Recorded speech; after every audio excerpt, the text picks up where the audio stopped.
Good day, folks. This is Greg Judy at Green Pastures Farm. Today I'm here with Isaac and David, and we're on the North Place, the Judy farm, and we went ahead and put in another paddock here tonight. You can see the wire. Just in case the cattle would bust through, we like to keep an insurance fence in front of them. And Isaac, you were talking earlier a little bit about the warm season grasses that's coming up. If you look out across the landscape there, folks, all that taller stuff is Indian grass. What do you think? What's the deal with that? Yeah, so this wasn't planted at all. This is the first we've seen it here, isn't it? Have you seen it here? I've never seen it here before. And there's a bunch of it too. You look out across there, and it's almost a sea of it, of the seed heads. Yep. And we were talking as far as the climate this year, or the kind of the way the weather patterns worked out, is it got real dry and hot early on in June. Like, we don't think we got rain in the month of June and July, and so that really set that fescue and those cool seasons back early on. Mm-hmm. I think that helped the Indian grass. You know, it made it suitable for the warm seasons to pop up and kind of show themselves. And, right. And we got a little rain, what, in mid-August?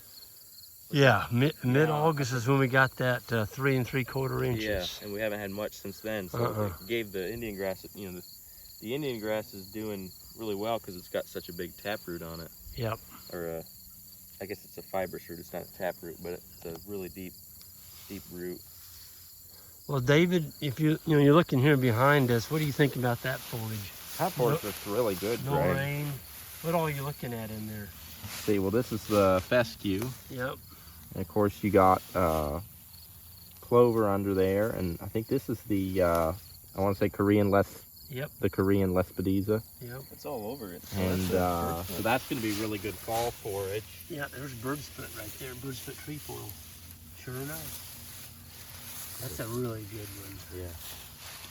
Pretty heavy layer of fescue overall, and then just some clover underneath. Well, got a few little weeds. The cows are going to have a hard time not taking a bite there without getting a little legume in their mouth. Mm-hmm. Whether it's bird's food or they're going to go after that legume, and they're going to get the fescue alongside it, so it'll balance it out. All right, here's some orchard grass, folks. Yeah. Coming in. So people, what would you all say about people that dislike fescue and curse it and it's terrible stuff? Because we are looking at Kentucky 31. What's the antidote for Kentucky 31? I mean, how can you graze it and it doesn't harm your animals? Yes, go for it. It's all about management of the fescue. It can be wonderful forage or it can be terrible. It really depends on how you manage it. Yep. Gotta graze the tip. Make sure you're not grazing below that. So the cattle, they're not gonna graze. I mean, you take a plant like this, they might not even touch this right now. Right. That's just gonna keep growing. They'll just trample some of that, and that plant's gonna kind of get maybe a little clip going, and then come winter time, that's when it really shines, because that's going to stay green and lush up until, I mean, it'll stay green until end of February, so here in Missouri. Yep. So if you look at, we're always talking about diversity. So when cows come in here to graze this, they're not just getting a pure stand of Kentucky 31 fescue.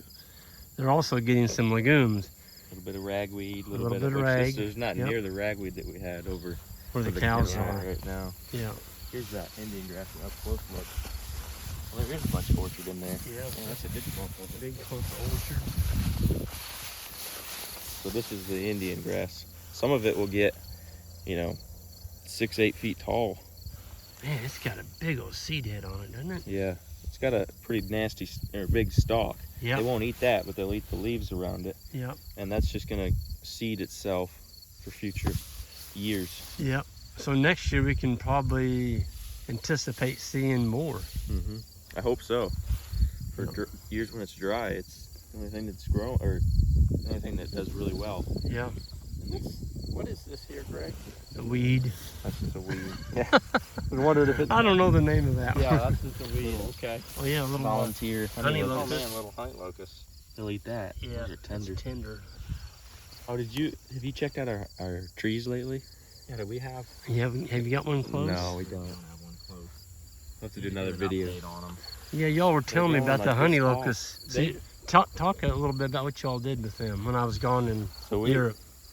planted the honey locust back in Late March. we did a video Summer on was it. still here. Yeah, it would March. have been March. Yeah. And then when you were gone in June, we came back in and put about 6 to 8 inches of wood chip mulch in the base of the triangle of the cages To knock down the fescue. And I think what it was is it was a real fungal dominant mulch, and I think that really helped that those trees just explode, because they've tripled, if not quadrupled in size, some of them. Yeah. And we got them, they were about this big, and now they're Some of them about are that at least much. that Wow. tall. That's there's crazy. that much And growth. just the amount of leaf growth on it. Yeah. It's at least I would say even more than, like, the leaf area, stem size has grown 4 times. Leaf area is probably 6 or 7. It's Yeah. just a ton of leaf growth.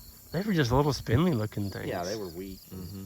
I'm like, I hope they live. That's what I was hoping when we Yeah. stuck them in the All ground. but 1 or 2 made it. Well, we just used a tree spade, basically. Mm-hmm. The ones that didn't make it, we need to mark I those. think there's just one that we saw. Yeah, Only I think there was one? just So far. Well, those, Yeah, that there's- guy gave me some honey locusts. Yep.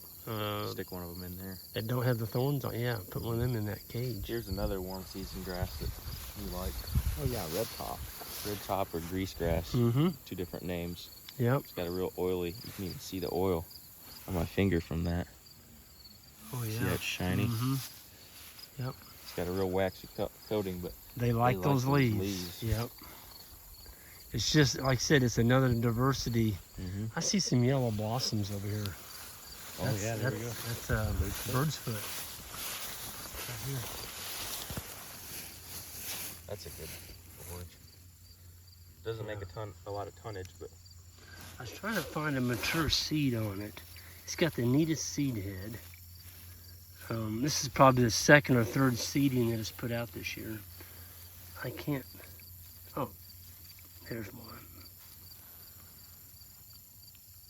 Anyway, sometimes they're like 3 inches long, and they're just a line of beans down the little seed heads when you open them up. But this bird's foot tree, there's some right there. Yeah, that's a small one though. Yeah, that's a pretty small one. But I like to see bird's foot. It's a pretty hard legume to grow around here. Now up in North Missouri, where our friends are, they've got tons of it. It seems to grow better up there. another warm season we got is lovegrass. Yep. It's showing itself up here too. Yep. They'll graze that, not as much once it gets seed head on it, but it does kind of help in the middle of the summer when you don't have much moisture. Well, I think when we wake up in the morning now, it's cool. Is it starting to remind you of hunting season? We were just talking about that. We're ready for those crispy, cool mornings, sitting in one of those tree stands. over Yeah. here. This is where we see a lot of our deer, isn't it? Shoot the old mossy oak that lives around here. Yeah. Or I'm sure he's living around here somewhere. Yeah. Yeah. Tell us a little bit about your purchase. Oh yeah, I bought a 30-06. So I'm getting ready to. So you'll have your own deer rifle Yeah, this I'm year. ready to put some brownies on the ground. some doggies, as they say. Yeah. You have some venison to fill your That's freezer right. and That's right. plenty of jerky meat for the cold winter. Maybe a nice big rack to go along with it too. There you go. We'll see. There you go. Yep. You got a scope and Scope and a new rifle, and I'll just be be Yeah. dropping them. you've been using my dad's Yeah. 250 Savage, which it's a good little gun. Oh, but yeah. It's an antique. I killed 2 deer with it. I think I killed a doe last year and then that buck Yep. the year before. Well, I think last year you went hunting. We only had what, 3 shells for you? Yeah, I No, think it was 5. 4 or 5, 4 or and, 5. and I ended it with 2. Yeah. 2. I shot 3 times. We were pushing deer. And The got- 250 we got a little Savage. excited the It's a tough cartridge. It's a very tough cartridge to come up with. Mm-hmm. And I had a friend. He got me two boxes. Oh, this you year. did end up getting 2 more boxes. And they're hard to find. Let me Yeah. tell you. But You almost have to get like a guy that hand hand loads them. loads them. Yeah. But Because you got all the casings. yeah. You just need to Yeah. just Find need to somebody that pattern can load them. around. That's Yeah. right. Cartridges are getting harder to come by, it seems like. Yep. But well, folks, it's a beautiful evening here. One more thing real quick. Oh yes, Isaac, you wanted to give a plug. I'm sorry. This not next week, 2 weeks from now, let me get this right, 15th through the 17th. I think that is next. Yeah, Next week. it's next. I guess this week is already End of next started. week. Yeah. It's the 15th to the 17th of September. I'm going to be going up to Minnesota at George Heller's place up there in Verndale, and then there's 3 or 4 other farms up there. We're going to be doing some pasture walks and just kind of talking through, you know, grazing. There's different. Each farm has its own different thing we're going to be talking about, whether it's multi-species grazing, cover crops, different things. And so, if you're in that area and you're interested in, you know, coming and hearing a good conversation about grazing and animals, look up the I think it's the Crow Basin Forage. Let me get it right for people. Yeah, Get the right information. or they can. It's going to be, or you Can they email George? Email me or George or whoever, and Yeah. we'll get you squared away. I got the name right here real quick. Boy, that horsefly. Yeah, they're I was gnarly. getting nervous when they stopped flying because I know they're on my back. Yeah. So it's Getting ready to the bite me. Crow Wing River Basin Forage Council. The Crow River? Yep, the summer pasture tours. I don't know if you can see that. I bet I can. If you turn it side. It'll rotate. Get the hay out of there. Yeah. There we go. So there's going to be different. The first talk is at George Heller's, the multi-species grazing with guardian animals.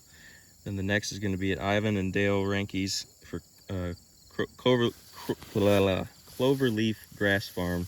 Talk about rotational grazing. The next one's silvopasture, cover crops and grazing. So it's going to be I guess there's 5 different farms we're going to. The 15th and the 16th.